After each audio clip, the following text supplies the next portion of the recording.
Andrew, we've over the last few years had a really strong driving force in educating farriers, getting them up to a higher level so that they can take care of the horses that they're shoeing. And this is what this is all about. It's competition, yes, but it's competition or education through competition.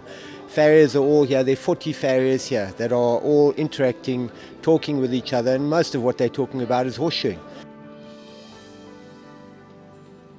Oh, the camaraderie and the spirit's probably one of the main things, but I've never come to one of these things and not learnt. You know, Robbie put out a couple of challenging shoes. A few of the other guys, Ian Pope, put out a very challenging shoe. And even with the actual classes going on, they're watching and learning from each other and learning with each other, and that's what this is all about.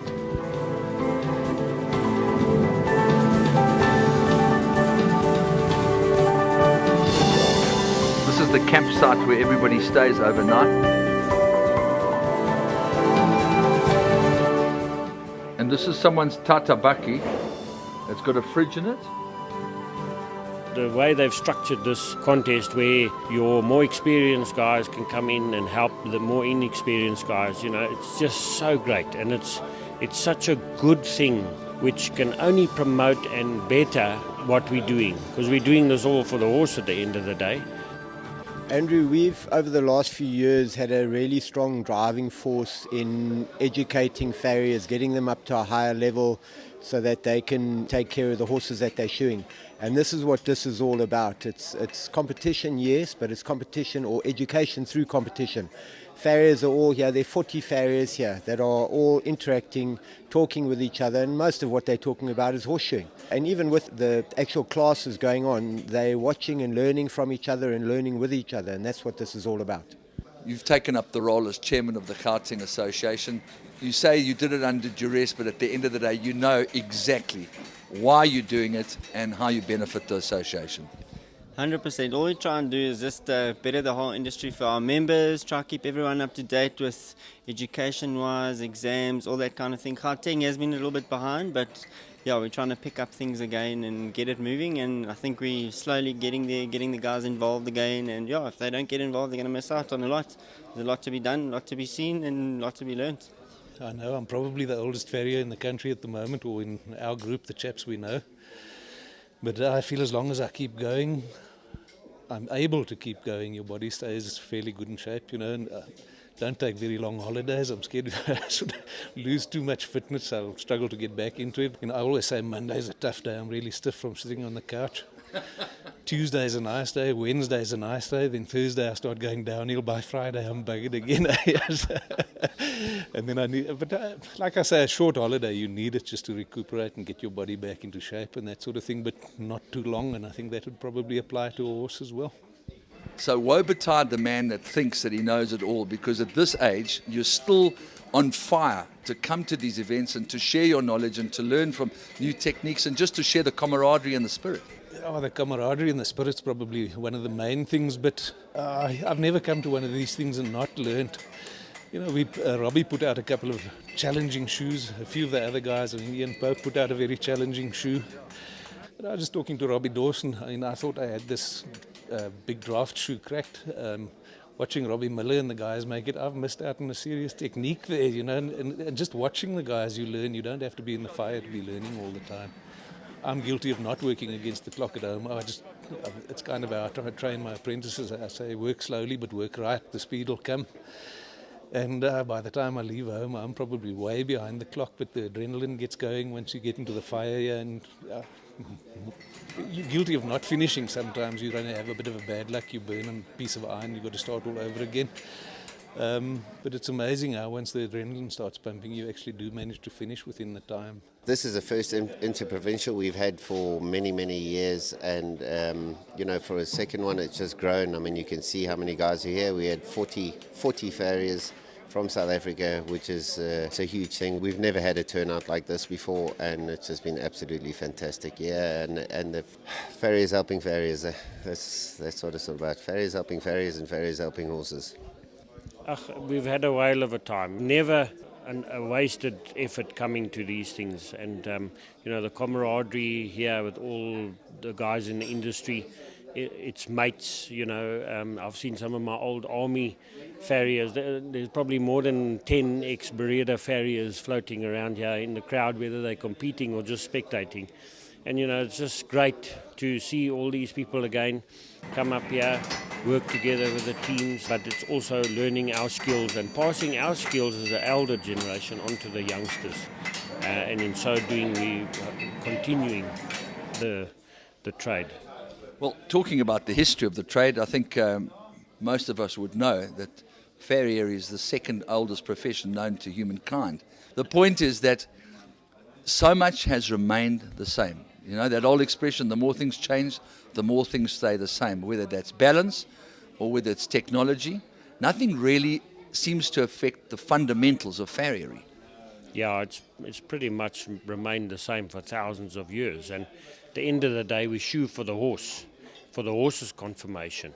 We have to go with the horse's conformation. And in actual fact, to do that, you have to have a vast knowledge on that horse's conformation and the anatomy and how things work, dynamics of motion within the feet. We need to shoe for a sound horse. So it not goes about balancing a foot symmetrically to what suits our eye. We have to balance that foot for the horse. And it might not be a balanced foot by our standards, but it works for that horse. And that's what keeps horses sound. But it's the knowledge to be able to do that we need to pass on to the younger generation. And those fundamentals will never change.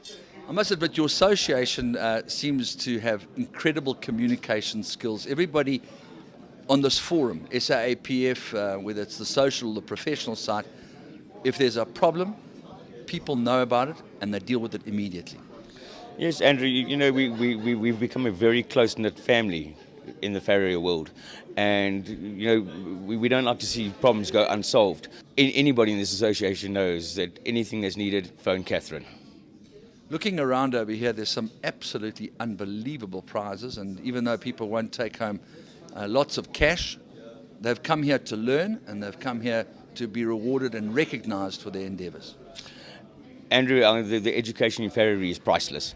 So monetary is not that's not about it. We've come here to learn. I don't think there's been one complaint this entire weekend. The guys have had a really, really good time. We're all going to walk away from this with something. Scotty, Benji, Army, Maurice, thank you very, very, very much. I've always said that you need to have events at accessible venues, and these days cost comes into everything. So it is probably the cheapest destination for everyone to fly to. So it is, and Scott's got a fantastic venue, so it really does make sense in a lot of ways. The investment in yourself coming to a weekend like this, you can't put a price on it.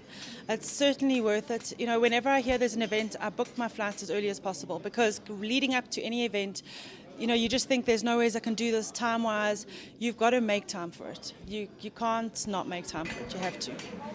Your business as a autonomous farrier in the Eastern Cape, how's it going? What do you see in the horse population? I think in everything in the horse population these days, everyone's battling financially. But the lucky thing with horse people is we're normally mad enough to look after our horses before we look after anything else. So we're still doing well. People are cutting down. I think everyone's cutting down. But I don't think we're going to lose out completely anytime soon. We'll still keep going. It's a great industry to be involved in. It's been a great weekend. The support from teams around the country. And I didn't imagine that it would turn out like this, but we've had a lot of support. We put a lot of work into the venue and upgraded the equipment and stuff, and we had great sponsors from horse owners and people that produce products, and it all came together. I have to touch on your daughter, because she plays a very important role at Phumelela in terms of social media, and it's always nice to have a different avenue on which to get this beautifully important information out there. Yeah, my daughter's been a big motivation to me. She always says, "Dad, you need to put yourself out there." And being old school, it's kind of hard for me, but she's helped me along. She's my greatest critic and my greatest support, and I love her to death. And finally, this incredibly beautiful environment. People drive between the Vaal and Sandton or Fourways or wherever they're going, and they have no idea how much heritage lies in this immediate vicinity around you. Yeah, we come from a very rich history here.